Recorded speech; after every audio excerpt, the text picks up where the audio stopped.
तो गाइस जैसा हमने पिछले एपिसोड में देखा था, जो किन्नान होता है वो योमिंग सेक्ट के मास्टर को मार देता है, जिसके मारने के बाद उसके जो मेटल एलिमेंट की ब्लड लाइन होती है वो बाहर आ जाती है।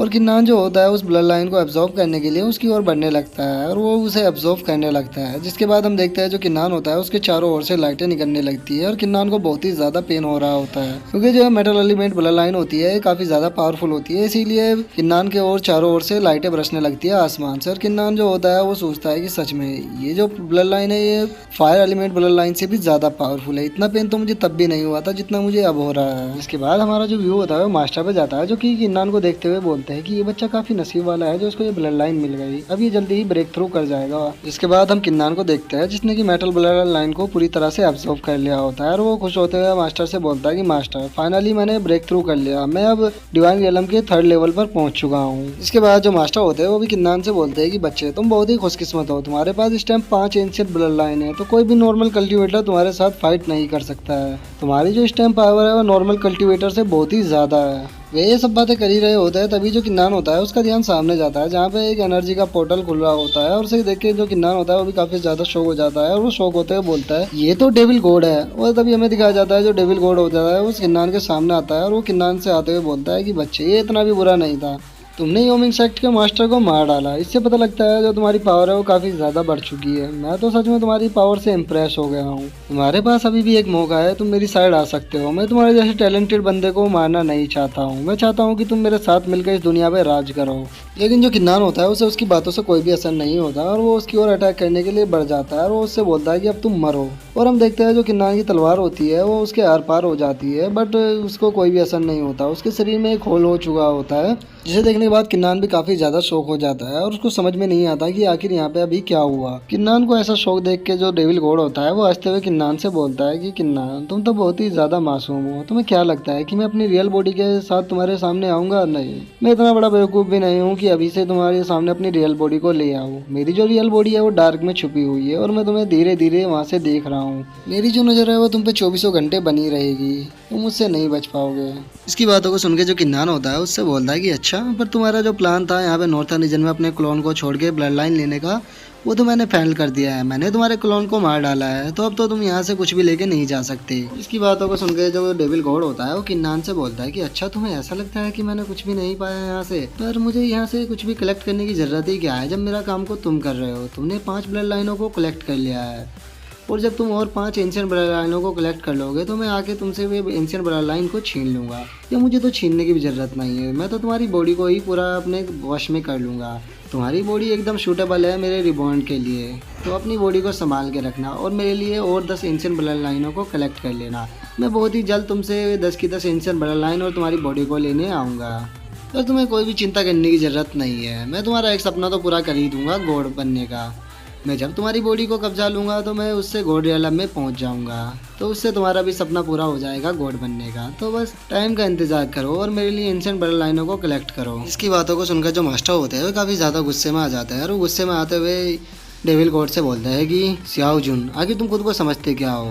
तुमने कैसे सोच लिया कि तुम किन्नान की बॉडी को कब्जा पाओगे? तुम्हारी जानकारी के लिए बता दूं, चाहे मुझे अपनी सोल का एक एक कतरा भी खत्म करना पड़ जाए, पर मैं तुम्हें जिंदा नहीं छोड़ूंगा अगर तुमने किन्नान के साथ कुछ भी उल्टा सीधा करने की कोशिश की तो। मास्टर की बातों को सुन के जो डेविल गॉड होता है हंसते हुए बोलता है कि किन जियान, ये तो तुम हो, आखिर तुम मुझे कैसे रोकोगे? तुम्हारे पास तो बॉडी भी नहीं है। तुम्हें क्या लगता है कि क्या तुम अपनी इस सोल से मुझे रोक पाओगे? मुझे रोकने के लिए तुम्हारे पास बॉडी होना जरूर है। मैं मानता हूँ कि तुम अपने टाइम पे स्वॉर्ड गॉड थे, और अब तुम अपनी बॉडी को खो चुके हो, तो मुझे नहीं लगता कि तुम मुझे रोक पाओगे। चलो मैं यहाँ से चलता हूँ। और किन्नान तुम अपनी कल्टीवेशन पे ध्यान देना और ज़्यादा से ज़्यादा ताकतवर बनना। मैं नहीं चाहता कि मेरा जो वेसल है वो कमज़ोर रहे। और इतना कहने के बाद जो वो डेविल गॉड होता है हंसते हुए वहाँ से गायब हो जाता है। जिसके बाद जो किन्नान होता है वो गुस्से में अपनी तलवार को पकड़ते हुए बोलता है, इसने फिर से मुझे जिंदा छोड़ दिया, तो इसका मतलब ये साफ है कि मेरी बॉडी का यूज करना चाहता है। किन्नान को ऐसे गुस्से में देख कर जो मास्टर होते हैं उसे दिलासा देते हुए बोलते हैं कि बच्चे, तुम्हें टेंशन लेने की कोई भी जरूरत नहीं है। तुम्हें केवल बस अपनी 5 और ब्लड लाइनों को कलेक्ट करने पर ध्यान देना चाहिए और तुम्हें ज्यादा से ज्यादा ताकतवर होना चाहिए ताकि तुम उससे लड़ सको और उसको खत्म कर सको। अगर तुम उससे ज्यादा ताकतवर होगे तो वो कभी भी तुम्हारी बॉडी को नहीं कब्जा पाएगा।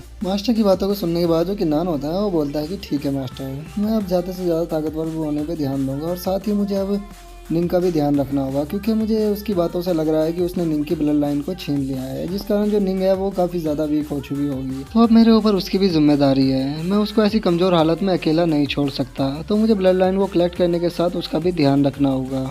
तो मास्टर अब चलते हैं, हमें सबसे पहले चल के निंग को ढूंढना चाहिए, क्योंकि मुझे नहीं पता कि वो कैसी हालत में होगी। मैं उसे जल्द से जल्द यहाँ से लेके जाना चाहता हूँ। इतना कहने के बाद जो किन्नान होता है वहाँ से उड़कर निकल जाता है निंग को ढूंढने के लिए, और कुछ देर ढूंढने के बाद हम देखते हैं जो किन्नान होता है वो फाइनली निंग के पास पहुँच जाता है, जिसे देखने के बाद जो निंग होती है वो भी काफ़ी ज़्यादा खुश हो जाती है और वो किन्नान की ओर दौड़ते हुए बढ़ने लगती है। और हम देखते हैं उसकी आंखों में आंसू होते हैं और वो बोलती है कि किन्नान फाइनली तुम आ ही गए, मैंने बहुत ही देर से तुम्हारा इंतजार किया। और हम देखते हैं जो किन्नान होता है वो निंग को गले लगा लेता है और वो एक बहुत ही रोमांटिक सा सीन बन जाता है।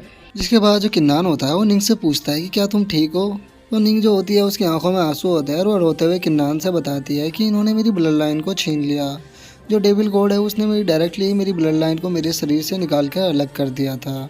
जो सुनकर जो किन्नान होता है उसको बहुत ही ज़्यादा गुस्सा आता है और वो बोलता है कि ये डेविल गॉड है, इसके कारण ही मेरा फादर मरा था और अब इसने तुम्हारी ब्लड लाइन को भी छीन लिया है। मैं कसम खाता हूँ मैं इसे जिंदा नहीं छोड़ूंगा, मैं इसे अपने हाथों से मारूंगा। जिसके बाद जो निंग होती है वो भी थोड़ा उदास हो जाती है और उदास होते हुए बोलती है कि ये सारी गलती मेरी है। अगर मैंने कल्टीवेशन को ध्यान से किया होता तो मैं अभी तक डिवाइन रियलम में पहुँच जाती, और अगर मैं एक बार डिवाइन रियलम में होती तो मुझे नहीं लगता कि ये मुझे पकड़कर यहाँ पर ला पाते और मेरी ब्लड लाइन को छीन पाते।